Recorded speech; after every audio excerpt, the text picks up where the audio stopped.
তো সেই কারণে আমরা প্রসিকিউশনের পক্ষ থেকে আমরা ট্রাইব্যুনালের নোটিশ এনেছি। ট্রাইব্যুনালও বিষয়টা উপলব্ধি করে এটা যে অর্ডারটা তারা বিল গ্রান্টিং অর্ডারটা যেটা করেছিলেন সেটা এভেন্স বলে বা এটা অ্যাডজনমেন্ট করেছিলেন, সেটা আজকে পর্যন্ত অ্যাডজন আছে। আজকে আমি যেহেতু প্রথমবারের মতো এসেছি, আমি আজকে মাননীয় ট্রাইব্যুনালকে বললাম যে যেহেতু তাদের এই অ্যাপ্লিকেশনটা আমি দেখি নাই, এটার কন্টেন্টসটা আমাকে একটু বুঝতে হবে। যে পেপারসগুলো তারা সাবমিট করেছে, যেগুলো দিয়ে তারা জামিনটা নিয়েছিল, সেই পেপারসগুলোর যথার্থতা আমাকে একটু দেখতে হবে। সেই কারণে আমরা একটা অ্যাডজনমেন্ট চেয়েছিলাম কোর্ট আগামী 3 তারিখ পর্যন্ত, মার্চের 2 তারিখ পর্যন্ত, মার্চের 2 তারিখ পর্যন্ত অ্যাডজন করেছেন। ওই তারিখে ওই বিষয়ে শুনানি হবে। আর আরেকটি মামলায় সাক্ষী আছে, জব্দ তালিকার সাক্ষী, ওনারা সাক্ষী দিচ্ছেন, আমাদের অন্য প্রসিকিউটর দায়িত্ব পালন করতেছেন। এই হলো আজকে আদালতের কার্যক্রম। আর আপনারা যারা বলছেন যে আসলে আমার এই অফিসে আসার পরে যেহেতু আমার সহকর্মী, আমার অন্যান্য প্রসিকিউটর বন্ধুদের সাথে আমার আনুষ্ঠানিক পরিচয় কিংবা এই ট্রাইব্যুনালের সামগ্রিক কর্মকাণ্ডের বিষয়ে তাদের কাছ থেকে আমি বিস্তারিত অবহিত হয়েছি। আরও অনেক কিছু জানার বিষয় আছে। মূল বিষয়টা হচ্ছে যে আমরা একেবারেই আইন অনুযায়ী এই ট্রাইব্যুনালটা পরিচালিত হোক, এটা আমরা চাই, এবং এই ট্রাইব্যুনালের গতিশীলতা বৃদ্ধি হোক। আমরা চাই যে ট্রাইব্যুনালটা আরও বেশি গতিশীল হোক এবং আরও স্বচ্ছতার সাথে এই ট্রাইব্যুনালের কার্যক্রম পরিচালিত হোক, এটা আমরা চাচ্ছি। এই ট্রাইব্যুনালে আপনার জুলাই বিপ্লবের যে আকাঙ্ক্ষা, সে অনুযায়ী যাতে এই মামলাগুলোর যাতে দ্রুত বিচার নিষ্পত্তি হয়, সেগুলোর উপরে আমরা আলাপ আলোচনা করেছি।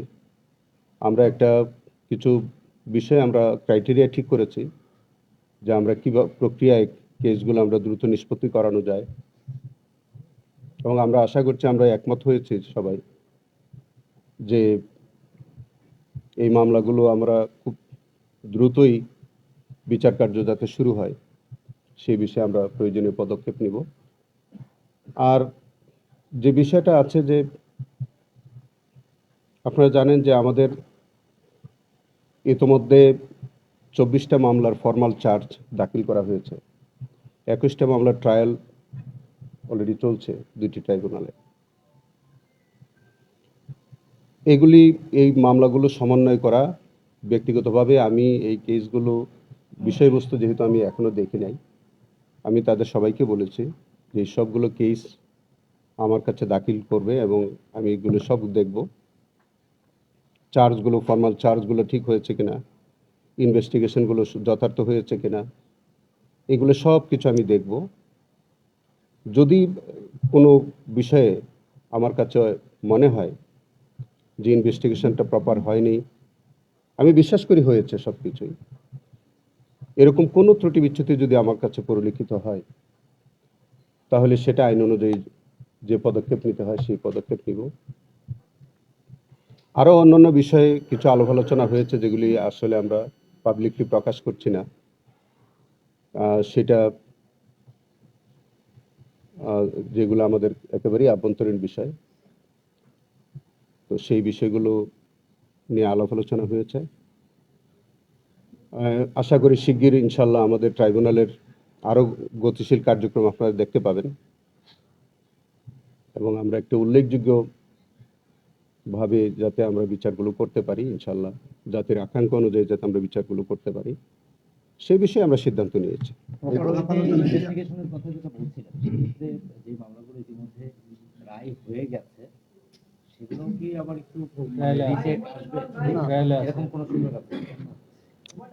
যেগুলো রায় হয়ে গেছে সেগুলো আমার দেখবার সুযোগ হয় নাই, সেই বিষয়ে আমি এখন মন্তব্য করতে পারছি না।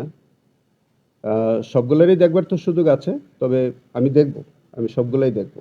যেগুলো বিচার হয়ে গেছে সেই ফাইলগুলো আমি দেখব। যদি কোনো বিষয়ে কোনো আইনগত পদক্ষেপ নিতে হয় সেভাবে নিব। এমন কি দেখেছেন যে এখানে এসে আপনার এখন আলোচনায় পেয়েছেন কিনা যে মামলাগুলি নিম্ন আদালতে চলতে পারে অন্যান্য জায়গায় সেইগুলো এখানে নিয়ে আসা হয়েছে, এতে কি আপনার মানে মানে ভার হয়ে গেল কিনা এরকম কোনো আসলে বিষয়টা? যে বিষয়টা আপনি তুলেছেন, এই বিষয়টা আজকে আমরা আমাদের সভায় আমরা আলাপ আলোচনা করেছি। সেখানে প্রসিকিউটরের উপর একটি দায়িত্ব আছে, একটা আইনগত দায়িত্ব হচ্ছে যে চিফ প্রসিকিউটর তিনি একটা প্রসিকিউশন উনি দেখবেন, যথাযথভাবে দেখবেন। দেখার পরে আমাদের এই আইনের সেকশন 3(2)তে যে অভিযোগগুলো এ আদালতে বিচার্য সেগুলো এখানে বিচার হবে, আর মামলা যে অভিযোগগুলো এখানে বিচার হবে না সেগুলি কিন্তু অন্য আদালতে, ম্যাজিস্ট্রেট কোর্ট হতে পারে, জজ কোর্ট হতে পারে, সেগুলি ওই আদালতে, প্রপার আদালতে পাঠাবার এখতিয়ার আছে। তো সেটা আসলে এটা চিফ প্রসিকিউটরের একক দায়িত্ব। তো আমি তো তো সেই ক্ষেত্রে আমি মনে করি যে এরকম যদি কোনো কিছু হয়ে থাকে সেক্ষেত্রে আমি দেখব, এটা দেখে প্রয়োজনীয় আইনগত পদক্ষেপ যা নেওয়ার আমি নেব।